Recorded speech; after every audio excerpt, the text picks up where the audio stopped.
ଯେତେବେଳେ ଅମାରେ ଆଉ ଧାନ ନଥିବ ମୂଷା କ'ଣ କରିବେ? ମୂଷା ତ ଆପେ ଆପେ ପଳେଇବେ। ଅମାରେ ଧାନ ନାହିଁ, ମୂଷା ରହିପାରିବେ କ'ଣ? ଯେତେବେଳେ ପ୍ରବଳ ଧାନ ଥିଲା ମୂଷା ହାଉଜା ହେଉଥିଲେ, ଆଉ ଧାନ ନାହିଁ, ଖାଲି ଅମାରେ ମୂଷା କ'ଣ କରିବେ? ଚିଁ ଚିଁ ଚାଁ ଚାଁ ହେବେ, ତ ସେ ପଳେଇବେ ସ୍ୱାଭାବିକ।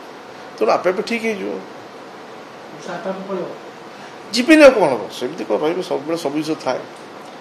ଯେମିତି ମୁଁ କିଛି ଅନୁଶୀଳନ କରୁଛି, ଆତ୍ମସମୀକ୍ଷା କରୁଛି, ସେମିତି ଅନେକ ଦଳ ଶୀର୍ଷ ନେତୃତ୍ୱ ସେମାନେ ମଧ୍ୟ ଆତ୍ମସମୀକ୍ଷା କରୁଛନ୍ତି ଯେ ଭୁଲ କେଉଁଠି ହେଲା, କାହା ଯୋଗୁଁ ହେଲା, କ'ଣ ହେଲା। ତ ତେଣୁ ବହୁତ କିଛି ଆପଣ ଏତିକି ଆପଣମାନଙ୍କୁ ଗଣମାଧ୍ୟମ ଖାଲି ଏତିକି କହୁଛି, ଦଳର ଶୀର୍ଷ ନେତୃତ୍ୱ ଅନେକ ଆଲୋଚନା ଚଲେଇଛନ୍ତି ଦଳକୁ ପୁଣି ସଜାଡ଼ିବା ପାଇଁ। ଆତ୍ମସମୀକ୍ଷା ଚାଲିଛି। ଏତେ ବଡ଼ ଦଳ, ଏତେ ବର୍ଷର ଶାସନ, କ'ଣ ପାଇଁ ଏଭଳି ଅଭାବନୀୟ ପରିସ୍ଥିତି ସୃଷ୍ଟି ହେଲା?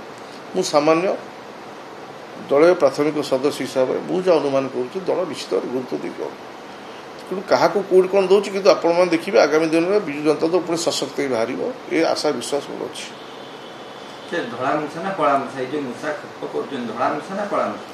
ମୁଁ ଭାଇ କିଛି ନାହିଁ, ମୁଁ କାହାକୁ କହିନି, ଖାଲି ମୂଷା କହିଲା ବେଳକୁ ସିଏ ପଶି ଆସିଲେଣି।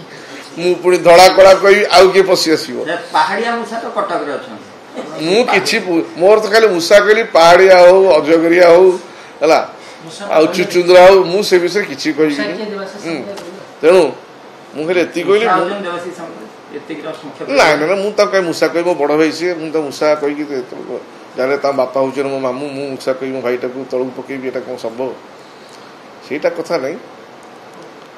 ଆପଣମାନେ ସମସ୍ତେ ଯଥେଷ୍ଟ ଜ୍ଞାନୀ ଗୁଣୀ, ଆପଣ ଜାଣିଛନ୍ତି ମୁଁ କ'ଣ କହିବାକୁ ଚାହୁଁଛି, କିନ୍ତୁ ଏତିକି କଥା ମୁଁ ତାଙ୍କୁ କିଛି ସେ ଅଯଥା ଆ ଭିତରୁ ପଶିଲେ।